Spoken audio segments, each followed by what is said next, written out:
कि वो आए और अपने विचार रखें।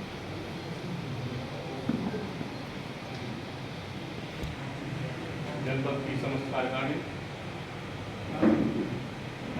सभी पदाधिकारी, बड़े भाई राजकुमार जी, चाहत भाई, रमेश यादव जी, रानी जमुनागर जी, संतोष आर्या जी, कबीर भाई,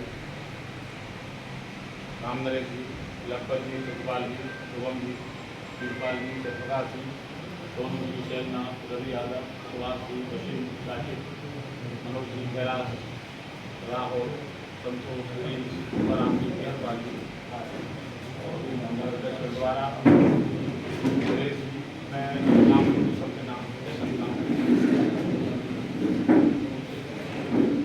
मैं सिर्फ आज नेताजी को भावभीनी श्रद्धांजलि देता हूँ। नेताजी के जीवन के वो उपकार उस समय में भावुक हुआ और मेरा उस समय आंख खुली तो मुझे बहुत ऐसा लगा जैसे घर से कोई गुजर नहीं रहता है तो उनके बच्चे, उनकी पीढ़ी को क्या क्या याद आता है। मुझे नेताजी का वो संस्मरण याद आया कि मैं छात्र सभा का अध्यक्ष था,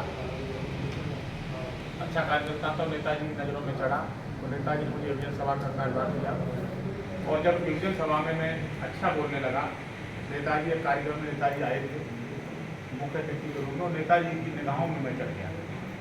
उसके बाद जब जब मैं जाता था नेताजी मुझसे बात करने लगे, बुला के पूछने लगे और धीरे धीरे नेताजी से जब मेरी वार्ता हुई तो मेरी करीबी बढ़ी और करीबी बढ़ने के बाद नेताजी ने मुझ जैसे छोटे आदमी को, जिसका कोई बैकग्राउंड नहीं, जिसका कोई पहचान नहीं, और नेताजी ने बड़े बड़े मुकाम में मुझे इतना सम्मान दिया कि मैं समझता हूँ कि मैं अपने नेता के एहसान और कर्ज को पूरा किया। नेताजी ने पूरे जीवन में कमजोरों की लड़ाई लड़ी। महिला आरक्षण जो विधेयक में नेताजी ने विपक्ष रखा था वो आज पूरे देश के सामने। कांग्रेस जब महिला आरक्षण विधेयक ला रही थी उसके बिल्कुल था और चोर नहीं था, ये सोच है देश में। जो पिछड़े और दलितों के वोट लेना चाहते हैं उन्हें अधिकार नहीं देना चाहते। नेताजी ने कहा था कि आज महिला आरक्षण विधेयक जो आप ला रहे हैं, अब तक महिलाएं केवल पिछड़े और दलित वर्ग की केवल इस देश में इतनी बड़ी आबादी होने के बाद केवल 2% मिलेंगे और अगर आप इसमें इनका प्रावधान नहीं करेंगे तो इनको प्रतिनिधित्व नहीं मिलेगा। आप शहरों की महिलाओं को प्रतिनिधित्व दे सकते हैं लेकिन खेत खलियान और गाँव में रहने वाली महिलाओं को आप प्रतिनिधित्व नहीं दे सकते। नेताजी को अभी बिहार की जनगणना आई तो आपने देखा 63% ओबीसी की आबादी है, लेकिन सरकारी की नौकरियों में कम से कम 70% से अधिक जनरल वर्ग का कब्जा है।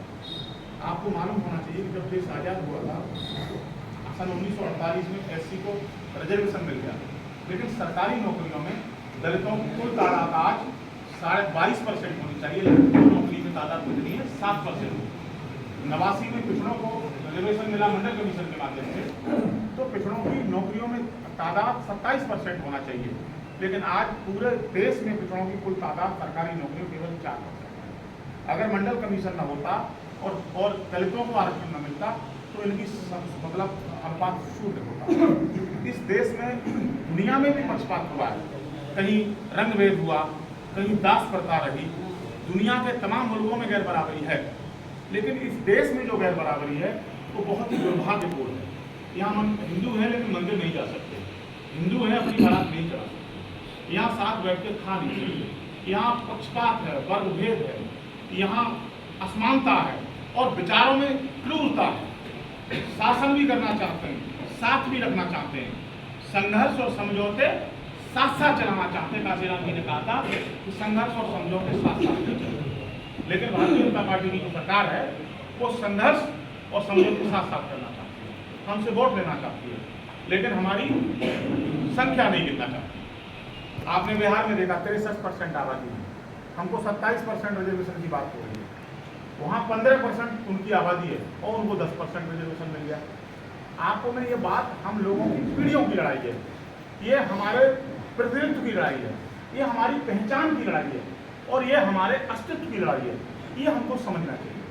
दूसरी बात, इस देश में जो समाजवाद निकला है, जब तक भूखा इंसान रहेगा धरती पर तूफान रहेगा। हमारी सोच है, क्या सोच है कि जब तक भूखा इंसान रहेगा धरती पर तूफान रहेगा, दवा पढ़ाई मुक्ति हो, रोटी कपड़ा सस्ता। हमारे जो नारे वो हम गरीब के नारे हैं, हमारी लड़ाई आम किसानों की लड़ाई है, हमारी लड़ाई और दलितों की लड़ाई है।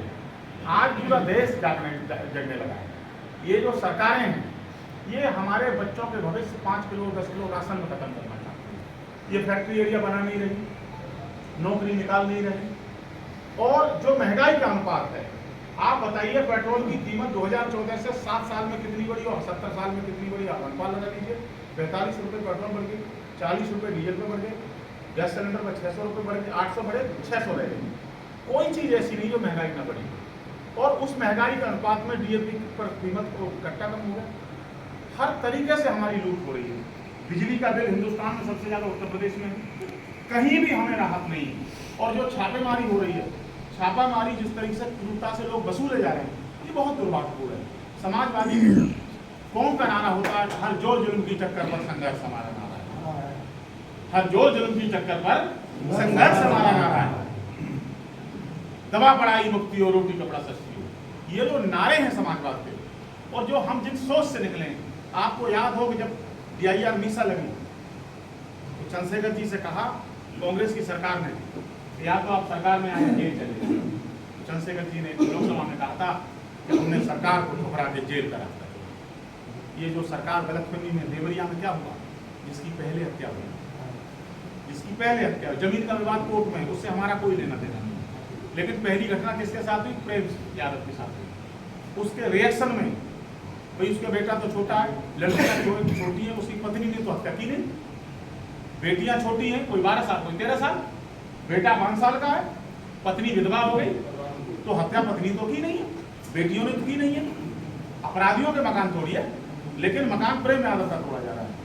और तोड़ा नहीं जा रहा है, सरकार की नीयत को आप देख लीजिए कि उप मुख्यमंत्री जिसकी पहले हत्या हुई उसके घर नहीं गया, जिसकी बाद में जो अपराधी थे, जो अभियुक्त थे, उनके घर गया। तो ये जो इसमें भी जो पक्षपात हो रहा है, जातिवाद हो रहा है। आप बताइए, मैं आपसे पूछना चाहता हूँ, कासगंज में 12वीं वो भी गणेश विसर्जन यात्रा पर हमला हुआ। 5 अभियुक्त थे, एक ब्राह्मण था, एक सविता समाज से थे, एक ठाकुर साहब थे, एक वाल्मीकि समाज में। गोली किसके पैर में लगी है? गोली किसके पैर में? पुलिस की। एनकाउंटर किसका हुआ है? इसमें भी आरक्षण होगा, इसमें भी जातिवाद होगा। वो था भी नहीं, उसका नाम। और जातवाद के आधार पर क्या होंगे फैसले? अपराधी की श्रेणी जातवाद के आधार पर क्या होगी? वो ये नहीं है। पूरा उत्तर प्रदेश में आप बताइए, सरकार आई थी सबका साथ सबका विकास, तो बताइए जिलाधिकारी कौन है? आप जिलों में देख लीजिए, आप थानों में, तहसीलों में जो आरोप लगाते समाजवादी साहब 11 भर दिए। बताइए अब जिलों के अनुपात देखो, कितने बघेल हैं, कितने कश्यप हैं, कितने प्रजापति हैं, कितने कोरी, कितने जाटव, कितने वाल्मीकि सोए। पूरा का पूरा उत्तर प्रदेश लूट डाला। खनन में क्या हालात है? इस समय जो हालात है, ये सरकार आंखें बंद करके लोगों को धमकाना चाहती है। ये जेल, दहशत और पुलिस के बल पर सत्ता में राज्य करना चाहती है। CBI के आधार पर विपक्ष के मुंह बंद करना चाहती है। लेकिन इन्हें गलतफहमी, समाजवादियों को कोई उनकी आवाज उठाने से रोक नहीं सकता। समाजवादी कौम करने वाली कौम नहीं है, और इनकी तो कोई हैसियत नहीं।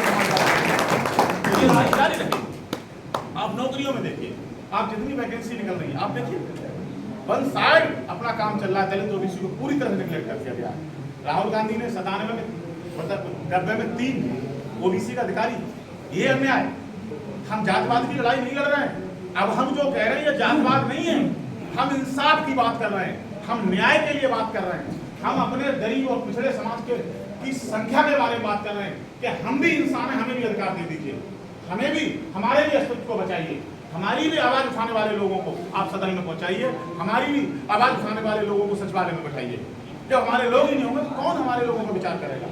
आज जो हालात हैं ये बहुत भयावह हैं। इसलिए हम सब की जिम्मेदारी है कि नेताजी को सच्ची श्रद्धांजलि दें। और देखिए, एक बात और समझ लो, मैं एक बार आपको पुनः अनुरोध